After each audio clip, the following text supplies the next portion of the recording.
Okay, so today I thought it'd be really fun to tell you guys a story that happened in my life when I was in Vegas, my wedding weekend.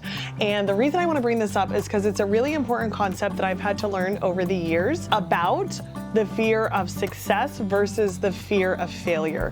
And so for me, I am somebody who really strives to achieve everything that they set their mind to, right? And I've really had to work on my mindset over the last several years to get to where I am today. There's gonna be new hurdles that I'm gonna have to face in the future. I'm gonna have to continuously improve my mindset as I continue to grow and expand. When I was getting married in Vegas, my husband and I got married in 2017, and we got married in Las Vegas on a beautiful golf course in the middle of the desert. We stayed on the strip at the Cosmo with all of our friends and family. 90 people traveled out to Vegas to celebrate with us. We had an epic suite overlooking the Cosmo. It was the first time that we really felt like we made it. We had saved up for months to be able to pay for our own wedding. If you haven't seen my stories by now, nothing has ever been handed to us. We've always had to work really hard for it. When we were getting married in Vegas, it was the day after our wedding. Epic live band. Like, we had so much fun. We had an after party at our suite at the Cosmo overlooking the fountains. Like, truly the best time that we could have imagined.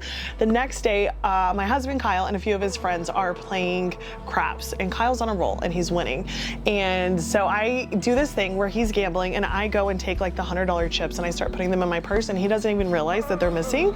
And that way when he gets done, one, he didn't lose all of his money, and two, he's like, oh my God, I thought I won more. And I'm like, here you go, you did win more, congratulations. And it's a funny little joke between us. I always do it when we're at a casino. This time was no different, and he was on a roll. He was crushing it. And I said to him the day after our wedding, after we paid for this expensive wedding in Vegas, I'm like, I want to buy a bag. And he's like, let's go buy you your first luxury bag. And I was like, yes, please, let's do it. I'm so excited. My wedding anniversary and my birthday is like 1 week apart. So he was like, let's get you a big bag for your birthday. And so we headed over there and we picked out this beautiful bag as my first bag. I didn't want it to look like anything else I had seen everybody carrying around. Very classic, coastal, Louis Vuitton, the red and blue, perfect for living on the Jersey Shore. Could be used for work, could be used as just a bag, right? Super excited. It's still in pristine condition because I take care of my bags really nicely.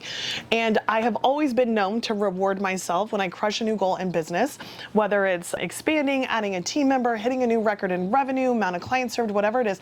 I always give myself a reward because I want to program my neurology for success. And so if I hit a big milestone and I don't reward myself, my brain starts to be like, well, what's the point of it all, right? Like, I need a reward so I can keep working to the next thing. And this happened to be one of my first bags I got. And so we head into Louis Vuitton, treated so nicely, get the bag. I am carrying around the huge LV orange box around the hotel in Vegas, and our friends are seeing us and they're like, oh my God, like, you just had a wedding, you're staying at a suite in Cosmo, like the judgment just started firing off, right?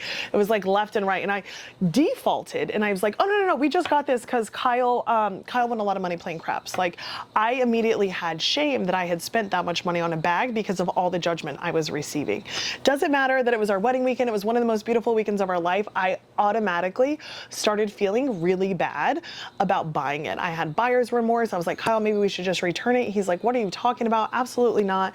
And so I felt safer telling them that the only reason I bought the bag is because he had won money at craps. Now, did that help pay for the bag? Absolutely. But is it the only reason I got the bag? No. It's because I wanted to feel what it was like to walk around with a bag that is nice like that, right? And so for me, it's really about being able to anchor into that feeling of success and striving for more. And so when I was earlier on in my entrepreneur journey, I didn't really suffer from having a fear of failure. I always kind of knew I was going to make it. I always knew I'm not the type of person who gives up. So no matter what, I will reach my destination that I'm aiming for. But I had a fear of success. What are people going to think about me? What are they going to say? Are they going to call me materialistic? What happens? When I paid off my student loans, I bought my first Range Rover. I didn't drive that Range Rover for 3 freaking months because I was scared what people were going to say if I showed up driving that? And so I've had to kind of overcome this feeling of like, what are people going to say about me? What are they going to think? I don't want people to think I'm materialistic, but I also really like nice things, and I know that I work my ass off for it. So why am I holding on to this fear of judgment? And it really came down to that. What are people going to think? How are people going to judge me? What are they going to say about me? Is it going to make me unrelatable? Even getting on here and recording this video for you guys, I'm like, oh God, how are people going to perceive me, right? But I show up anyways because I know that I am trying to spread a message of abundance and positivity and authenticity. Like, if I like nice things, why hide that? I like staying at beautiful hotels. I like carrying nice bags. I like having nice shoes. I love buying fancy champagne. I love experiencing life on a luxury level, and the ability that I have to build these businesses in the way that I have and the freedom that I have, it allows me to do that. So I just wanted to get on here and remind you that, like, if you like nice things, there's nothing wrong with you. It's totally okay. I encourage you to own that.